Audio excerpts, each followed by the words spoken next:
what I would like to do is just to give you an idea of just the journey that we've been on.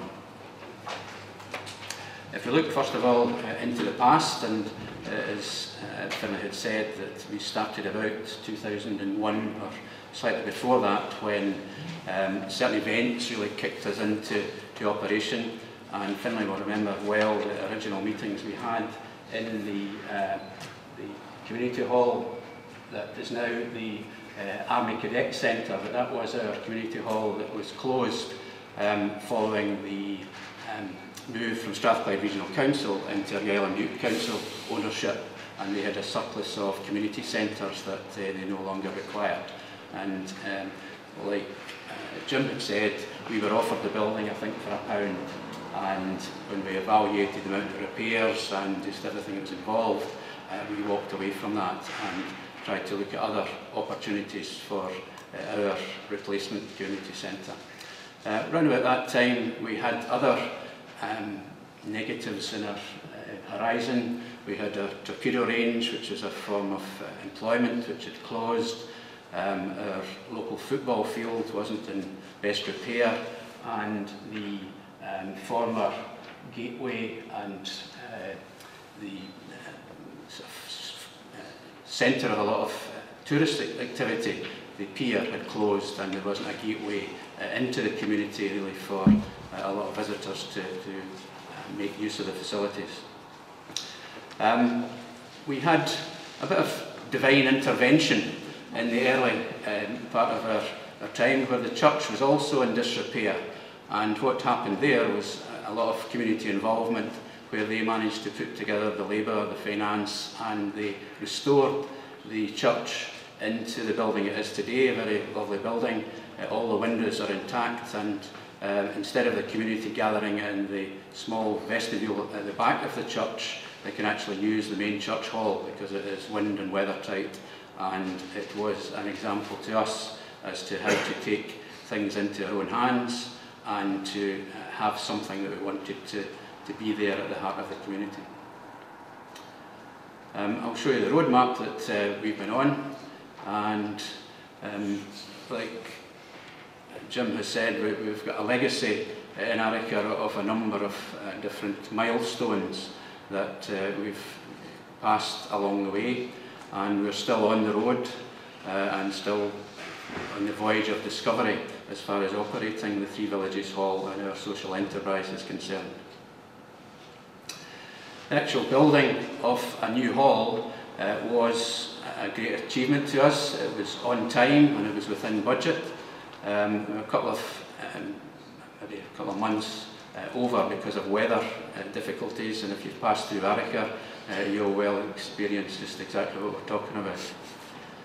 I was also wondering when the MSP was there, and Finlay was talking about the Arrochar Alps, so they was trying to drum up some business for my other activity in the Arrochar Mountain Rescue Team, and actually now we're having a good donor for our fundraising and things if we have an important person to recover.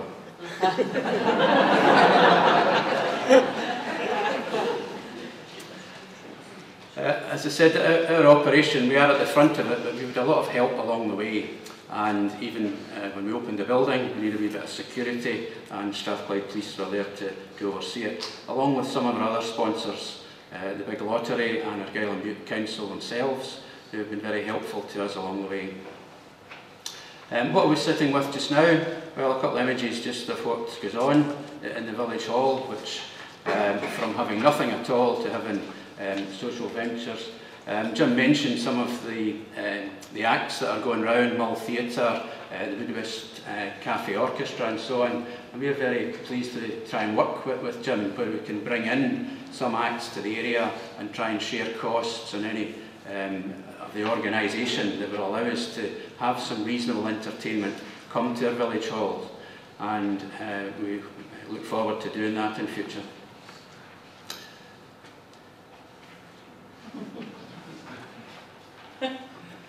We're also very happy to stage events, and we're very pleased to have SCVO and Development Trust Association and Argyll Bute Council, National Health Service, and in fact any organisation that's looking for a venue that they want to come out to us and to use the facilities. It helps offset our running costs for the social activities of the community in the evening. So we built a facility with that in mind, and it has been used on a good number of occasions, but there are a number of free slots in the diary if anybody wants to take up any places.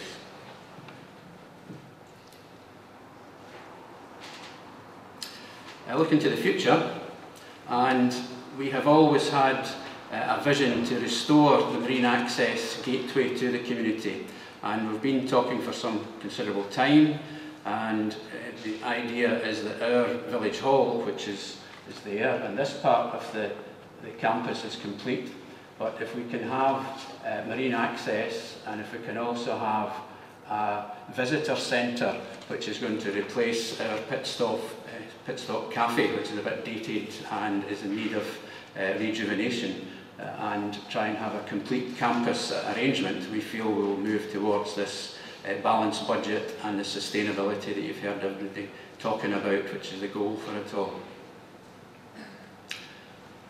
We had plans drawn up and we had finance in place at one stage, but as you probably all know, you devise a number of plans in your progress, and some of them come to fruition and some don't.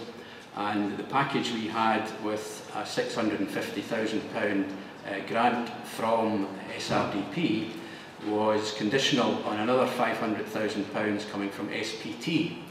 And unfortunately, Strathclyde Passenger Transport refocused their objectives, and the £500,000 was withdrawn from the table, and the £650,000 also went because we didn't have a match funder for that value that was required.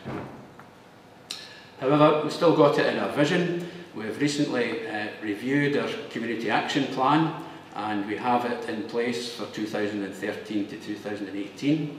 Alongside that, there's been a national park, Loch Lomond and Trossachs National Park have carried out their planning process, which is called a charrette, and they have produced various images, visions, outlines as to what the area would benefit from in future, which very much aligns with our own thoughts and vision of restoring this pier and the visitor centre and so on.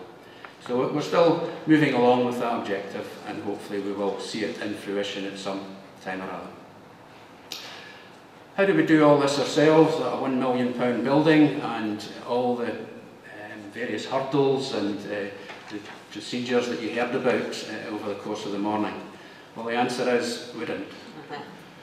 We were at the forefront of it, we were at the centre of it, but we were given great help from a whole host of organisations, bodies and groups. And if you're in the audience and you can't see your logo or your badge or anything there, I apologise, there just hadn't enough room in the slide to accommodate everyone. But as I say, we have been very ably supported by each and every one of those organisations that's there, and we wouldn't have got where we are without their help, support and finance.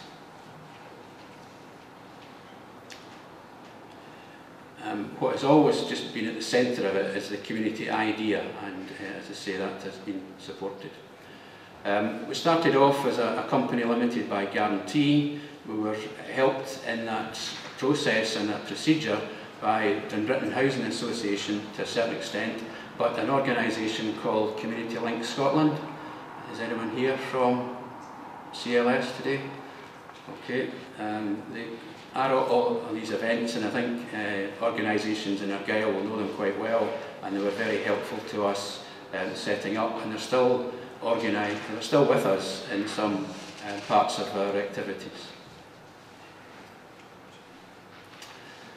As I say, it's been a decade of our journey, and we've gone through various stages, and one of the stages was that an Argyll and Bute asset over here, which was public toilets, which were award-winning at one stage, and they were very popular as a stop-off point, but they fell into disrepair because there wasn't a good maintenance programme on it, and the council couldn't sell them to anyone wishing to take on an enterprise of any kind, and they were going to be declared surplus to requirements.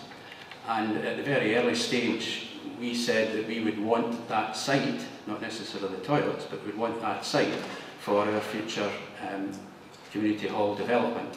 And rather than pass the assets of the toilets from Argyll and Bute Council to Loch Lomond and Trossachs National Park, which they were doing with their other toilets and facilities, they passed them directly to ourselves, and then we had the title for the ground on which to build our new hall.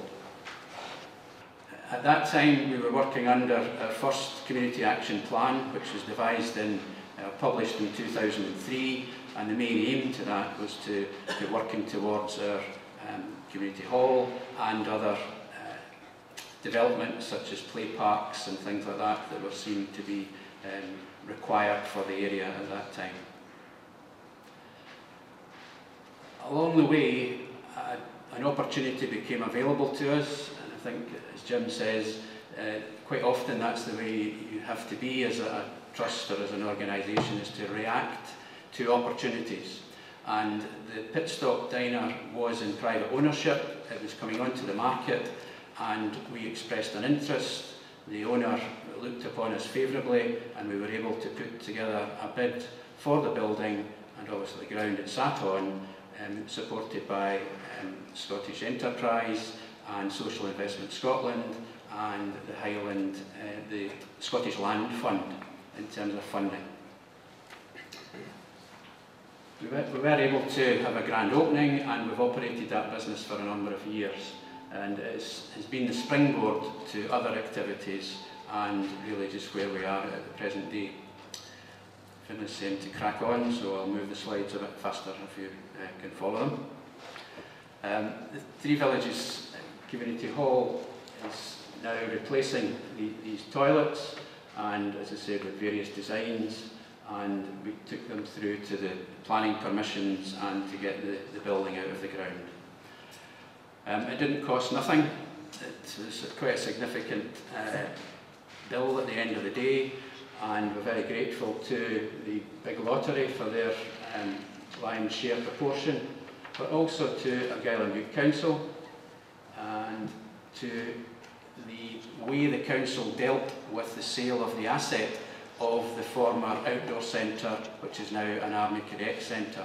And we're very grateful to the local councillors who ensured that the finance from that didn't go into Argyll and Bute Council Centre, their budget, but was returned back to the community to help us create our building. Other milestones along the way was that we were recognised for our community involvement through the award of the Scottish Village of the Year in 2009. And although I'm standing here, I think you're all very much aware that it isn't a one-man band, that it takes a whole army and a whole community to really take things forward. And the award of that in particular sponsorship and so on was a result of a collective activity in a whole range of fronts that we were very pleased to receive. If everyone is very much needing their refreshment and their lunch break, I think it's probably an opportunity just to say that will give you a flavour of the story and the journey that we have travelled along the way. We're very much still on that journey, because we're looking to achieve this aim of sustainability in the longer term. And we're still supported at the moment by some grant funding, which says that we've got a safety net and that we're still operating with a bit of help and support. So we're not there yet. We are simply moving towards that, and the idea is that we can achieve it and we can have our continued social activities in a venue that is fit for purpose.